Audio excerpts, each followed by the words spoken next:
the twin suns burned high above the wide desert. Heat rose from the ground in waves, bending the air. The sand had a dull red color, and every gust of wind sent tiny grains flying into the eyes. Ryan walked slowly, his boots sinking into the loose soil with every step. His clothes were dusty, his lips dry, and his water bottle was empty. The ship that had brought him to this part of the galaxy now lay silent and broken behind him. He had been part of a small cargo run from one colony to another. A sudden meteor shower forced an emergency landing on this remote planet. When Ryan checked the damage, he found that one engine had shattered and the navigation array was burnt. The repair kits on board were not enough. Even if he fixed the hull, he could not fly without power. His crewmates had already left on the emergency pods, but there was only one pod left when Ryan returned from securing the cargo. That last pod was broken. He had no choice but to stay. Days passed as he searched for any sign of life. His supplies grew smaller and smaller. Now he had only a single food ration left. It was a sealed pack of nutrient bars, barely enough for one meal. He thought about saving it for the next day, but his empty stomach growled louder with every step. The land ahead changed as the desert sand gave way to scattered rocks. Some rocks were shaped like towers, carved by years of wind. Shadows stretched along the ground. That was when Ryan heard it. A faint sound, like soft cries carried by the breeze. He stopped, listening carefully. The sound came again, clearer. This time, it was not the wind. It was the voice of someone in trouble. Ryan moved toward the sound, stepping between the stone towers. Soon he saw them, 5 small figures huddled in the shade of a large rock. Their bodies were thin, their skin pale green, and their eyes were large and dark. They wore simple wraps of cloth, but the cloth was torn in places. Their faces looked tired and afraid. For a moment, Ryan froze. These were alien children, not much taller than his waist. He had never seen their kind before. One of them stepped back when he appeared, but the others stayed still, too weak to run. Their hands clutched at their stomachs. Ryan understood at once. They were starving. He looked at the pack in his hand. It was all he had left. He could eat it now and maybe walk a little farther tomorrow, or he could give it to them. His throat was dry and his stomach hurt, but he thought of how small they were, how helpless they looked. Without thinking any longer, he knelt down and tore the pack open. "Here," he said in a calm voice, placing the nutrient bars on the ground. The children looked at him, then at the food. For a moment, no one moved. Finally, the smallest one took a step forward, picked up a piece, and took a bite. The others followed. They ate slowly at first, then faster, until nothing was left but the empty wrapper. Ryan sat back, watching them. He felt weaker now, but a strange warmth spread in his chest. He had no idea if they could understand his words, but he still spoke. "You need to get somewhere safe. A storm is coming." The largest child pointed toward the horizon, where a wall of dust was already rising. The wind was picking up, and the sound of the storm grew louder. Without warning, the children grabbed his hands and began pulling him toward the direction they had come from. They led him through narrow gaps between rocks until they reached a steep slope. Beyond it lay a hidden path into the ground. The air here was cooler, and the wind could not reach them. At the end of the path was a small tunnel entrance. The children slipped inside, urging him to follow. Ryan hesitated but stepped in after them. The tunnel opened into a chamber lit by dim crystals set in the walls. The space was simple but warm, with mats made from woven plant fibers on the ground. The children sat together, whispering in a language he could not understand. One of them ran deeper into the tunnel and returned with a small bowl of water. They offered it to him with both hands. Ryan drank slowly, feeling the cool liquid wash away the dryness in his throat. He smiled at them in thanks. The children smiled back, their eyes brighter than before. The storm outside roared for hours. Ryan stayed in the chamber, resting against the wall. He wondered where he was, who these children were, and if their families were nearby. He also wondered if he would ever get off this planet.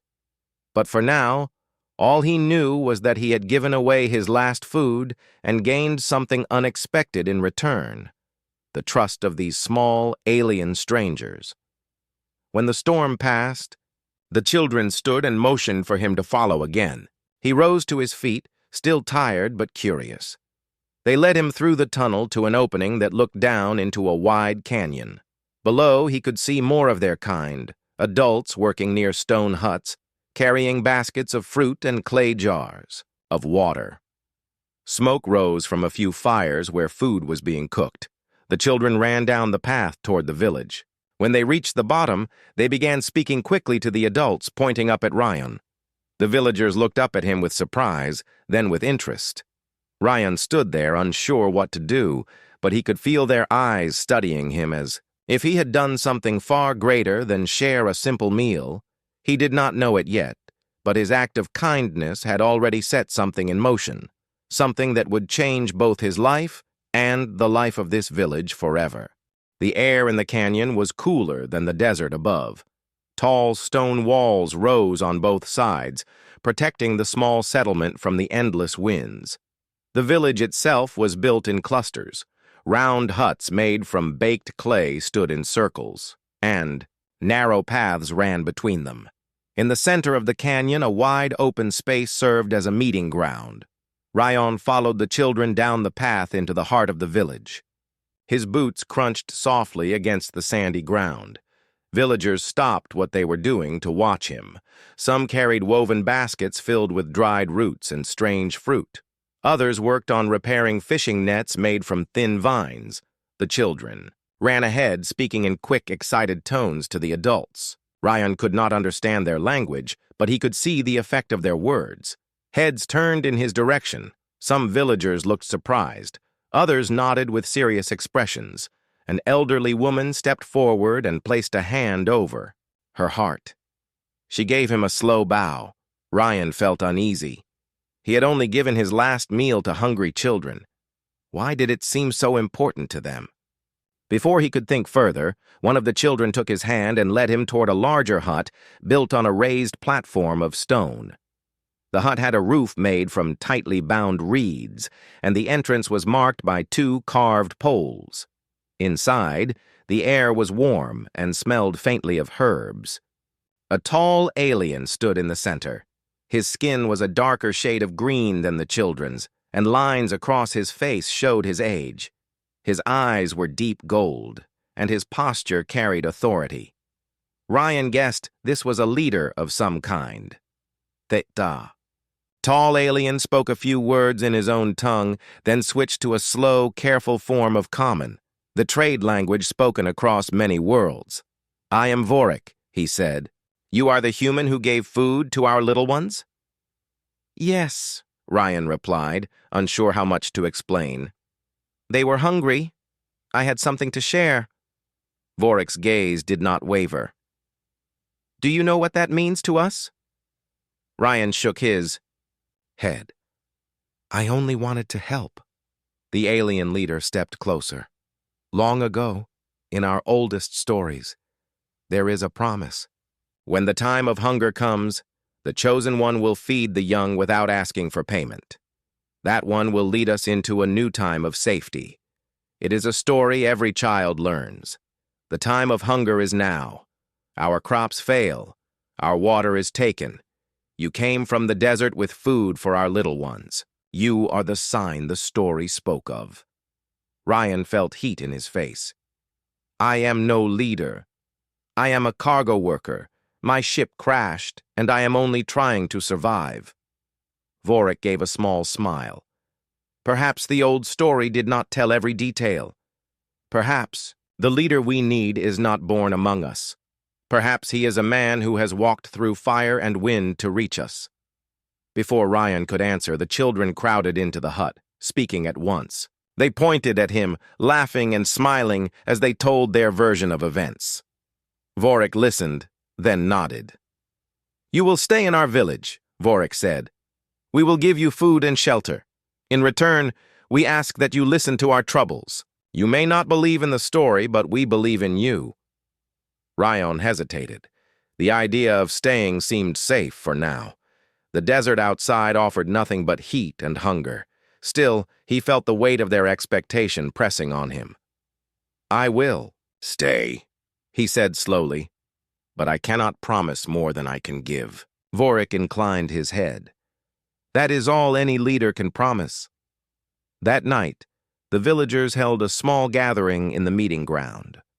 A fire burned in the center, and the air filled with the smell of roasted roots and spiced water. The people sat in circles, passing food and drink between them. Ryan was given a seat beside Vorik. The children who had found him stayed close, as if afraid he might disappear. Around the fire, the villagers began to sing.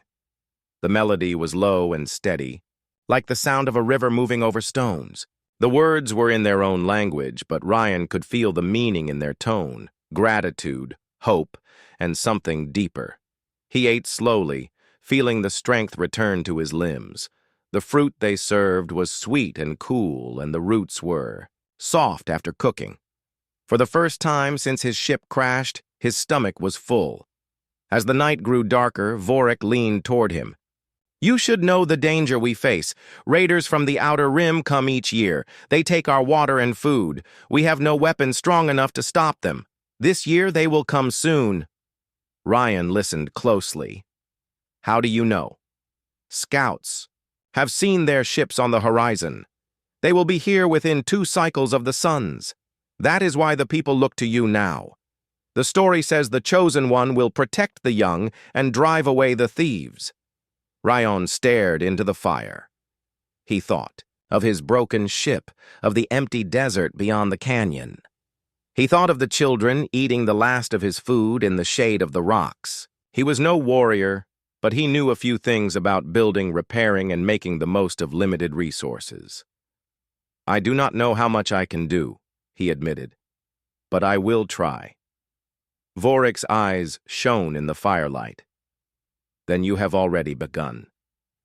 The gathering ended with a final song. The villagers rose and returned to their huts, leaving the meeting ground quiet under the twin moons. Ryan was shown to a small hut near the canyon wall. Inside, a bed of woven mats waited. He lay down, listening to the faint sounds of water, trickling through underground channels. He had come to this village by accident, yet now, it seemed, he had been given a place here. Whether he liked it or not, the people believed he was the leader from their old story. The thought stayed with him as he drifted into sleep. Somewhere in the night, he heard the soft laughter of children outside his hut. In the morning, the real test would begin. Morning came with the sound of drums echoing across the canyon. Ryan woke on his mat, blinking at the sunlight that filtered through the reed roof of his hut. Outside, the village was alive with movement. Villagers carried baskets filled with bright mineral paints and bundles of woven grass. Children ran between the huts, their laughter mixing with the steady beat of the drums. When Ryan stepped outside, one of the children from the day before, a boy named Tira, ran up to him and took his hand. "Come," Tira said in halting common. "The elders wait." Ryan let the boy lead him through the narrow paths until they reached the wide open space in the center of the village. The fire pit from the night before had been cleaned, and fresh stones marked the circle around it. The air smelled of crushed flowers and a kind of sweet smoke. Villagers stood in a wide ring, leaving a path clear to the center. Vorik waited there, dressed in a robe of deep blue cloth. 2 elders beside him carried jars of the mineral paint, each color bright in the morning light, red like the desert soil, yellow like the twin suns, and white like the canyon stones. "This is our ceremony of welcome," Vorik said, his voice carrying across the open space. It is done for those who come to us with open hands and give without asking. Today, we welcome you as one of our own." Ryan stood still as the two elders stepped forward. They dipped their fingers into the jars and began to paint lines on his face and arms. The red marks crossed over his forehead and down his cheeks. The yellow formed a circle on his chest. The white was drawn in a simple line across his palms. "These colors speak to our people," Vorik explained. "Red for courage, yellow for life, white for peace." The villagers began to hum a low tune that rose and fell like the wind in the canyon. The sound surrounded Ryan, steady and warm. He felt a strange sense of belonging, though he had known these people for only a short time. When the painting was finished, Vorik placed a crown made of woven grass on Ryan's head. "From this day, you are Ryan of the Canyon," he said. "You may walk among us as family." The villagers clapped their hands in rhythm with the drums. Some stepped forward to offer him small gifts, fruit wrapped in leaves, a carved stone, pendant, a bracelet made of shell beads. Ryan accepted each one with a bow, unsure how to respond to such generosity. After the ceremony, the crowd moved to the edges of the meeting ground where food was set out. Ryan was given a bowl of sweet porridge made from ground seeds. He sat on a flat stone with the children, who told him words in their language and laughed when he tried to copy them. In the middle of the meal, Vorik joined him. The elder's eyes were calm, but his voice was low. "The raiders will come sooner than I thought. Scouts saw dust on the horizon yesterday. We may have only a few days." Ryan set his bowl down. "Then we should begin preparing now." Vorik nodded. "We will follow your guidance. You know things we do not. We can fight with spears and stones, but you have seen other worlds. You have tools and ideas we have never used." Rion thought of the broken ship lying on the desert plain. Many parts of it were useless now, but some might be turned into defenses. The thought gave him a plan. "If I can reach my ship, I might find things we can use. Cables, panels, metal pieces. But I will need help to carry them back." "You will have help," Vorik said. "Tell us what you need." That afternoon, Ryan and a small group of villagers set out for the wreck. They carried baskets and tools, made from bone and stone. The desert heat pressed down on them, but they moved quickly. When they reached the crash site, the ship lay tilted on its side, half buried in sand. The metal skin was scratched and dented, but the inside still held useful parts. Ryan led them inside through a broken hatch. He showed them how to remove wiring and cut panels from the walls. They found storage boxes filled with straps, containers, and other gear. The villagers worked with quiet focus, carrying each load out to the baskets waiting in the shade of the rocks. By the time they returned to the canyon, the sun was low and the shadows long. The villagers placed the ship parts in the meeting ground. Ryan began explaining how to use them. The cables could become traps that tightened around an intruder's legs.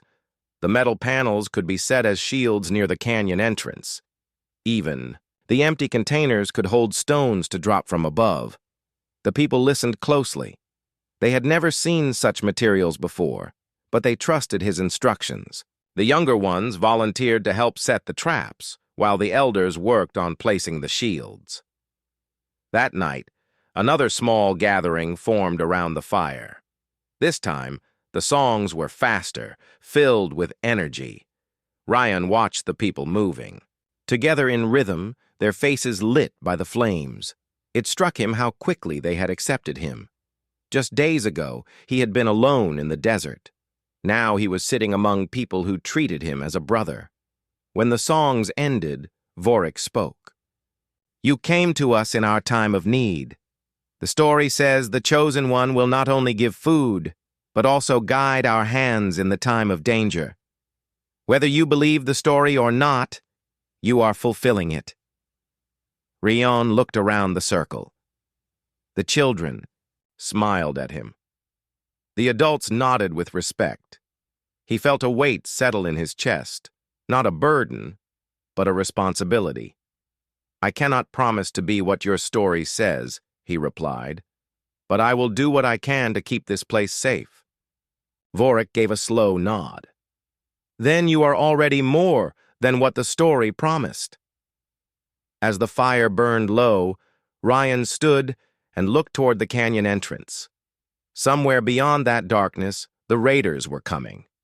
He could not know how strong they were or how fierce the battle would be, but he knew one thing: he would not let this village fall without a fight. The next 2 days passed quickly. From sunrise to sunset, the village worked on building defenses. Ryan moved between groups, showing them how to set the cable traps at the canyon entrance, how to place the metal panels so they could block an attack, and how to prepare piles of stones on the cliff edges. The younger villagers learned fast, and their energy kept the work moving. The elders gave advice on the best hiding places and paths through the canyon. By the second night, Ryan was starting to think they might have more time before the raiders came. The scouts had not returned with any new sightings, and the horizon looked clear. But just before dawn on the third day, the sound of drums woke him from sleep. These were not the steady, calm beats of the village ceremonies. They were sharp and fast, like a warning. Ryan stepped out of his hut and saw Vorik already standing in the center of the village, speaking with 2 scouts. The scouts pointed toward the canyon entrance, their movements urgent. Vorik turned to Ryan. "They are here," he said. "Much sooner than we thought." "How many?" Ryan asked. 5 ships, Vorik replied. "They are landing outside the canyon now." The calm of the past days vanished. Villagers hurried to take their positions. The younger ones climbed the canyon walls to stand by the piles of stones. The elders moved to the narrowest parts of the paths, ready to block them. Ryan checked the traps at the main entrance. The cables were in place, stretched low between the rocks. The sharp stakes hidden under the sand were ready. The sound of engines echoed through the canyon. A moment later, a group of raiders appeared at the entrance. They were taller than the villagers, wearing rough armor made from metal plates and leather. Each carried a weapon. Some had blades, others held short rifles. Their leader, a wide-shouldered figure with a red scarf tied around his neck, stepped forward and shouted in a rough voice. "We have come for your food and water," he called out. "Bring it now, or we will take it by force." Vorik stepped to Ryan's side. "In past years, we gave them what they wanted. We had no choice. This year we stand." Ryan nodded. He took a deep breath and shouted back at the raiders. "This year, you leave with nothing." The leader laughed, a harsh sound that echoed off the stone walls. "You have found courage. That will not save you." He raised his hand, and the raiders charged forward. The first wave of them ran straight into the cable traps. 2 raiders fell hard, caught around the legs. Others stumbled over them, slowing the charge. From above, the younger villagers released the first volley of stones. The heavy rocks struck the raiders' armor with loud cracks, forcing them to raise their arms for protection. The ones that pushed forward found themselves stepping onto hidden stakes. A cry of pain rose from the front line, and the raiders pulled back a step. Ryan signaled to the villagers at the side passages. They moved in, blocking the narrow paths with the metal panels taken from his ship. The attackers were now trapped in the open space near the entrance. Frustration grew in the raiders. Shouts. The leader barked an order, and several of them raised their rifles. Ryan knew the panels could block some of the fire, but not all. He waved to the children above, and they released the second wave. This time, smaller stones aimed directly at the raiders' weapons. A lucky strike hit the barrel of one rifle, knocking it from its owner's hands. The battle became a test of patience. The raiders tried to push in through the traps, but each time they were met with falling stones, hidden stakes, or sudden blocks in the path. The villagers moved quickly, using the traps exactly as Ryan had taught them. Finally, after a long hour, The leader of the raiders stepped back. He looked over his injured fighters, then at the canyon walls above him. The villagers stood there in numbers, each one holding a stone or spear. The leader's eyes narrowed. "This is not over," he shouted. "We will return." Without waiting. For an answer, he turned and walked back toward the desert. The raiders followed, carrying those who could not walk on their own. The sound of their engines faded until there was only the wind. Silence filled the canyon for a moment. Then the villagers began to cheer. The children jumped up and down, waving their arms in excitement. The elders smiled, their faces filled with pride. Ryan felt a deep relief wash over him. They had not only defended the village, but had done it together. Vorik placed a hand on his shoulder. "You have done what no one here believed was possible. You have turned the tide." "It was all of us," Ryan replied. "Every trap, every stone. It was the work of the whole village." That evening, the meeting ground became a place of celebration. Fires burned bright, and music filled the air. The villagers sang songs of victory, their voices echoing against the canyon walls. Ryan sat with the children who had first found him in the desert. They told him stories in their language, using wide gestures and smiles so he could follow the yay meaning. But even as he laughed with them, a thought stayed in the back of his mind. The raiders had said they would return. This had been only the first battle. Next time, they might come in greater numbers or with stronger weapons. Ryan knew they would have to be ready. The victory against the raiders had filled the canyon with pride, but Ryan knew it was only the beginning. As the cheers faded and the fires burned low, he sat quietly with Vorik and the other elders. The night air was cool, and the sound of the underground water was steady in the silence. "They will come again," Rian said, "and they will not make the same mistakes." Vorik nodded slowly. "You are right. They will come with more fighters and stronger weapons. In the past, we could not stand against them. Now that we have, they will want revenge. Then we must be ready," Ryan said firmly. "We have a few days, maybe more, but we cannot waste a single moment. Every person in this village can help." The next morning, Ryan called the villagers. Together in the meeting ground, the drums beat once to signal a gathering. People came from their huts, some still holding tools from their work, others carrying baskets of food. The children sat near the front, their eyes bright with excitement. Ryan stood before them. "The raiders will return," he began. "We fought them once, and we won, but they will come back in greater numbers. If we want to keep our homes, our water, and our food, we must prepare for a harder fight." He explained his plan in simple steps. They would strengthen the traps at the canyon entrance, build more barriers inside the narrow paths, and create hidden shelters for the children and elders. Those who could fight would train with spears and stones every day until the next attack. Those who could not fight would work to gather supplies and help make weapons. The villagers listened without fear. Instead, they nodded with determination. They had tasted victory once, and now they wanted to defend it. Work began that same day. The younger villagers climbed the canyon walls to add new platforms where fighters could stand. The elders wove stronger nets from vines to drop on raiders who tried to climb. Ryan worked with a group to set up more cable traps, this time making them higher so they could catch riders on tall mounts. From the wreck of his ship, Ryan took more parts, panels, pipes, and the last working power cell. He used the cell to make a loud alarm system. With the help of 2 skilled villagers, he set small metal plates along the path to the canyon entrance. If someone stepped on them, the alarm would send a sharp ringing through the air, warning everyone. Training began in the afternoons when the sun was lower. Ryan taught the fighters how to move together, how to throw stones in waves, and how to use the metal panels as shields. At first, the movements were clumsy, but each day they grew faster and more confident. The children watched from the sidelines, copying the moves with wooden sticks. One evening, after training, Rian sat near the edge of the canyon with Tira and the other children who had first found him. They asked him questions in their language, mixing a few common words they had learned. They wanted to know about his home, about the ships that flew between the stars, and about the great oceans he had seen.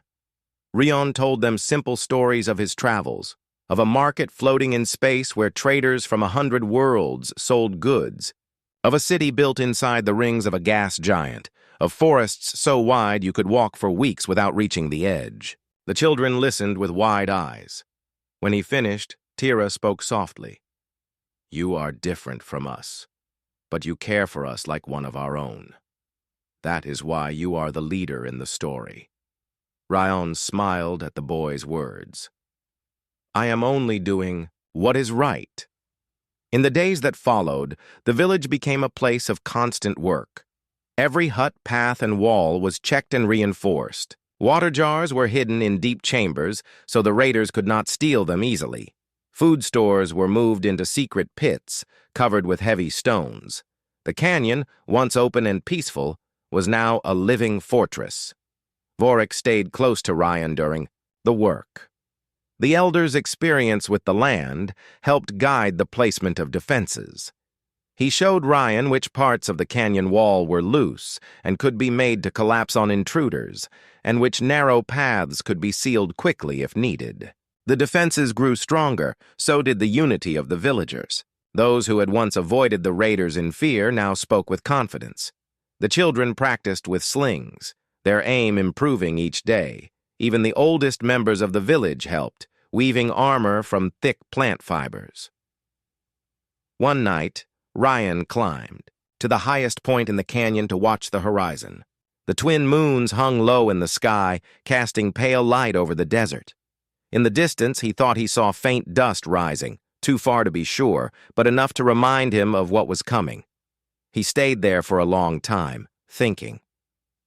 This village had been nothing to him when he first arrived. Now it was his home, and the people were his family. He had given his last food to children he did not know, and they had given him something far greater in return, their trust. The sound of footsteps broke his thoughts. Vorik came to stand beside him. "I see the way the people look at you," the elder said. "You have given them more than traps and walls. You have given them the belief that they can stand and fight." Ryan shook his head. They already had the strength. They only needed a reason to use it. Vorik smiled. "And you gave them that reason." Below them, the fires of the village burned bright, and the sound of laughter drifted up through the night air. The work was not finished, but the village was ready in a way it had never been before. Whatever came next, they would face it together. The morning air was heavy and still. The sun had just begun to rise over the red desert beyond the canyon. Ryan stood on a high ledge, looking toward the distant horizon. There, in the early light, dust clouds moved fast. The raiders had come. Again, just as Vorik had warned. But this time, they brought more ships and more fighters than before. The village below was quiet, but ready. The people had prepared well. Traps were set, weapons in hand, and the children were safely hidden in the underground shelters. Ryan took a deep breath. His heart pounded, but his mind was clear. This fight would decide the future of the canyon. Suddenly, the roar of engines filled the air. 5 large raider ships descended, landing roughly on the desert plain outside the canyon entrance.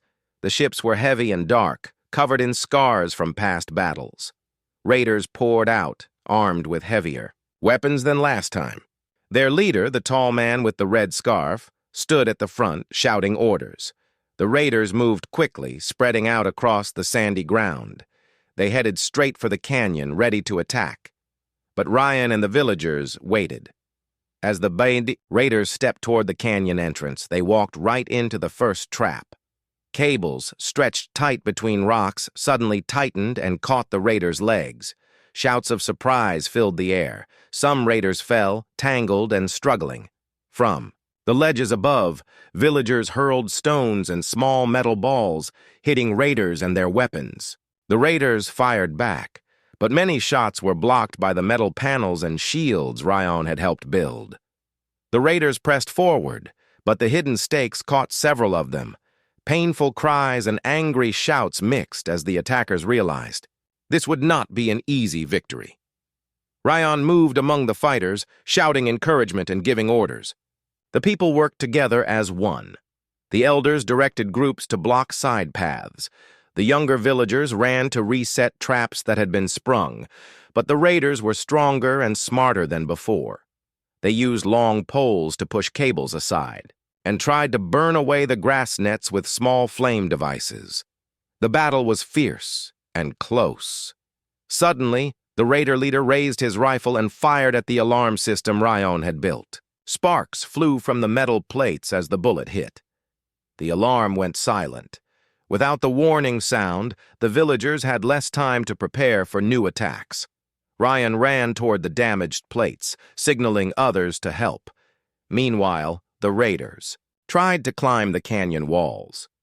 But the villagers waited above, dropping stones and pushing down with long spears. A few raiders fell back, but others kept climbing. Inside the narrow paths, the villagers fought with spears and slings. The raiders' heavier weapons were hard to fight, but the villagers knew the land better. They used every hiding place and trap to slow the enemy. The battle lasted for hours. The sun climbed high and burned hot, but no one stopped fighting. Sweat and dust covered the faces of all. At one point, the raider leader found a weak spot and broke through a line of defense. He rushed toward the village stores, but Ryan was there, blocking the path. They faced each other, eyes sharp with anger. Ryan held a spear steady. "You will not take what we protect," he said. The leader laughed but did not move forward. Suddenly, a group of villagers arrived, surrounding the raider. With no way out, he dropped his weapon and backed away. Seeing their leader captured, the remaining raiders lost heart. One by one, they retreated back to their ships. Their engines started, kicking up clouds of dust. The village stood silent as the raiders flew away. The battle was over. Vorik came to Ryan's side. "You have done what we hoped," he said quietly. "You are truly the leader we waited for." Ryan looked around at the tired faces of the villagers. They were not just his followers. They were his family now. "We all fought together," Ryan said. "This victory belongs to every one of us." That night, the village celebrated not just survival, but hope. Fires burned bright, and songs filled the air. Children danced and laughed, free from fear for the first time in many moons. Ryan sat beside Vorik, looking up at the stars. The battle had tested them all, but it had also brought them closer. The dawn broke soft and golden over the canyon. After the long battle, the village was quiet, but alive. The people worked together to repair the damage, moving with calm and purpose. The broken traps were fixed, the walls patched, and the stores checked. Even the children helped, carrying small stones and weaving new nets. Ryan moved among them, feeling the warmth of their smiles and hearing their words of thanks. He no longer felt like a stranger here. This place, with its red stone, walls, and bright green plants, had become his home. The villagers had become his family. That morning, Vorik gathered the people in the meeting ground once again. The elders stood with him, their faces proud and serious. The children sat near the front, watching eagerly. Ryan took his place beside. Vorik, the woven crown of grass still resting lightly on his head. Vorik raised his hand, and the crowd fell silent. "We have faced great danger," he began. "Our homes were threatened. Our children's lives were at risk. But with courage and unity, we stood strong. And now, thanks to the man who came from the stars and gave his last food to our children, we have hope." He turned to Ryan. "You showed us how to fight. You led us when we were afraid. You gave us strength when we had none. For this, you are the chosen leader of our people." The crowd broke into cheers and applause. The children ran forward, lifting Ryan's hands high above his head. They smiled up at him with eyes full of trust and joy. Ryan looked at the faces around him, faces of hope and gratitude. He felt a deep warmth in his heart. "I never wanted to be a leader," he said softly. "I was only trying to survive. But now I see that helping each other is what makes us strong. I will do my best to protect this village and its people." Vorik nodded. "We will stand with you. Together, we will face whatever comes next." In the days that followed, life in the canyon slowly returned to peace. The villagers planted new crops and repaired their homes. The children played in the shade of the rocks, their laughter ringing through the air. The adults shared stories of the battle and of Ryan's kindness. Ryan learned more about their language and their ways. He helped the villagers build tools and taught the children about the stars he had seen. They listened with wide eyes as he told tales of distant worlds and great ships that sailed the space between stars. One evening, as the twin moons rose over the canyon, Ryan sat with Tira and the other children. They looked up at the sky and pointed to the bright stars. "Will you return to your home?" Tira asked. Ryan smiled. "Maybe one day. But for now, my home is here with you." The children smiled back, their faces glowing in the moonlight. They knew their chosen leader was not just a stranger. He was one of them now. The canyon was safe, the village was strong, and a new story had begun. A story of hope, courage, and the power of kindness.